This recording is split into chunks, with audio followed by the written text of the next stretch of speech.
Most people speak too early. They describe what they're building before it exists. They explain plans that are still fragile. They label themselves before their behavior can support the label. This feels harmless, even responsible, but it quietly weakens execution. When you tell people what you do, you turn private effort into public identity. And identity is heavy.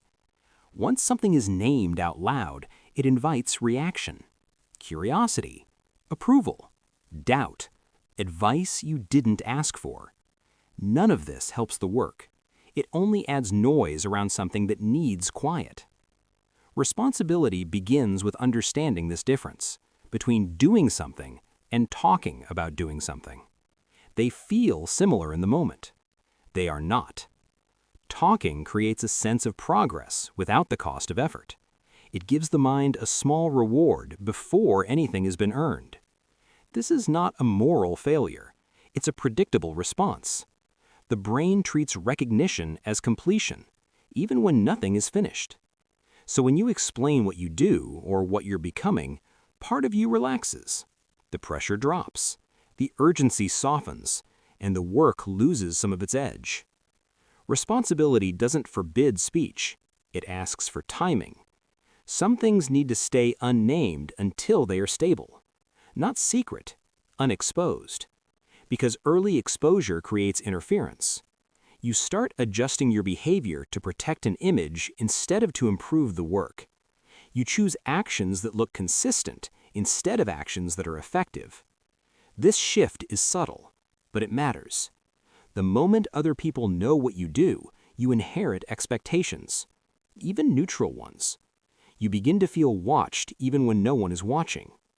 This changes how risks feel, how mistakes feel, how learning feels.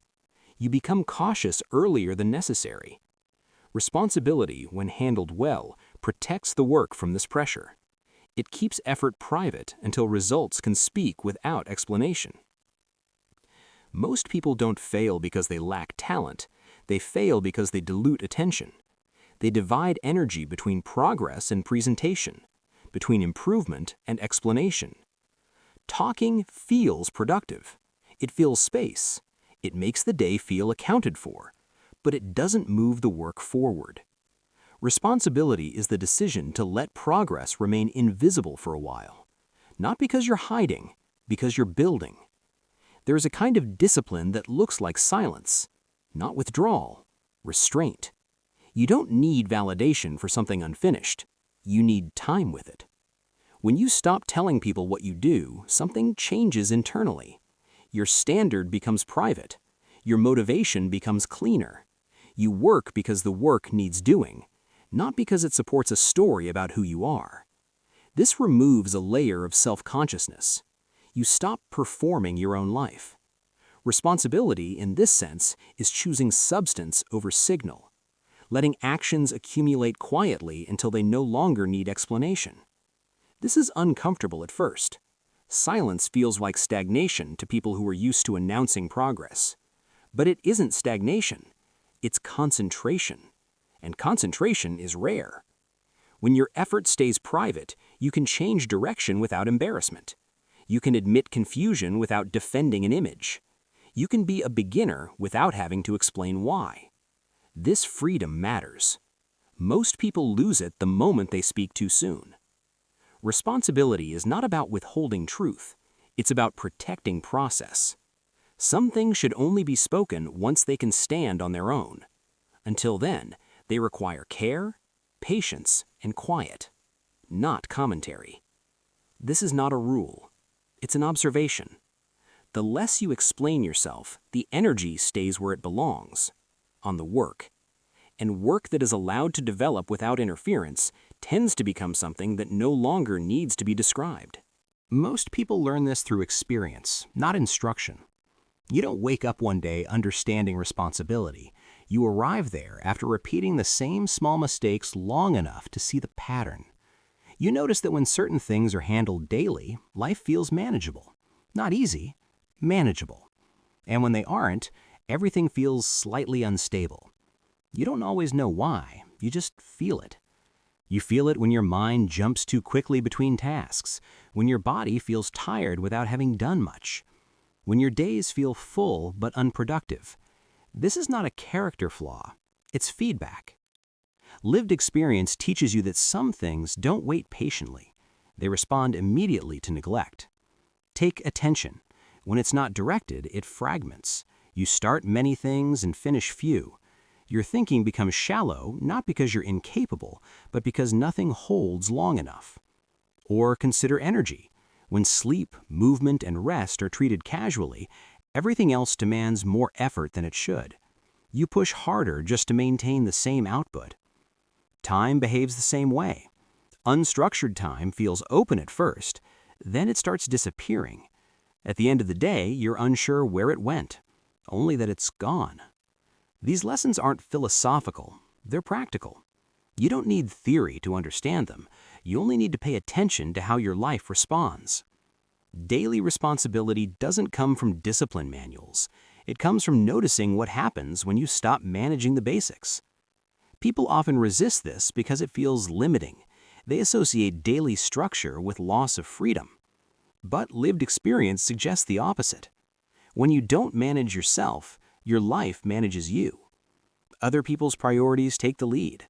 Urgent problems crowd out important ones. Your mood becomes the deciding factor. This creates a subtle form of exhaustion, not physical, mental. You're always adjusting, always reacting, always behind something you can't quite name. Daily responsibility reduces this noise, not by making life smaller, but by making it more predictable. You know what needs attention today because you've decided that in advance. That decision removes dozens of small negotiations. You stop asking whether you should do the work. You already know the answer. This is how responsibility becomes human and livable, not a moral demand, a practical agreement with yourself. You handle certain things daily because not handling them makes life worse. Not dramatically, incrementally. Most people don't notice incremental decline until it becomes obvious. By then, responsibility feels like repair. Handled earlier, it feels like maintenance. And maintenance is quieter. It doesn't ask for heroics, it asks for presence. You show up, you do what belongs to the day, you leave fewer things unresolved than you found. Over time, this changes how you see effort. Effort stops feeling like self-punishment. It starts feeling like care. Care for your future attention, care for your energy, care for your sense of direction. Responsibility framed this way doesn't feel imposed. It feels earned. Earned through lived proof that daily neglect always collects interest. And daily care, even when small, keeps life from drifting into disorder. This is not about doing 10 things perfectly. It's about understanding that some things cannot be skipped without cost. Experience teaches this slowly, but once learned, it's hard to ignore. There is one idea that sits underneath all of this. If it's understood, the rest becomes obvious. Daily responsibility is the management of decay, not failure, decay. Things don't fall apart all at once. They wear down when unattended. Focus dulls, energy drops, standards soften. This happens to everyone. There is no exception. Self-management is the decision to notice this early and respond before correction turns into repair. This is why daily work matters. Not because each action is important on its own, but because it slows decline. When you work on the right things every day, you are not building momentum, you are preserving function. Your attention stays usable, your time stays visible, your behavior stays aligned with what you value. This doesn't require intensity. Intensity often accelerates decay by burning resources. What it requires is steadiness. Steadiness is the ability to return to what needs care without drama. You don't wait to feel inspired. You don't wait for consequences. You don't wait for things to break. You adjust while things are still intact. Self-management practiced daily keeps problems small. Small problems are manageable. Large ones feel personal. This is where frustration usually comes from, not from effort, but from deferred responsibility.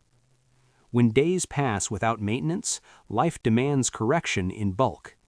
That's when people feel overwhelmed. Daily responsibility spreads the load. A little attention now prevents a lot of effort later. This creates a different relationship with yourself. You stop feeling like you're always catching up. You stop feeling surprised by your own outcomes. You stop negotiating with standards you've already set. Order becomes familiar. Not rigid, functional. You know what you are responsible for today, and you handle it. Not perfectly, not emotionally, practically. This is the quiet strength most people are missing. Not confidence, reliability. Reliability in your own behavior. When that is present, life feels less chaotic even when it's full. The days still have pressure, but they no longer have drift. That's the difference daily responsibility makes. Not transformation, stability. And stability maintained long enough allows everything else to work as intended. Not forever, just today.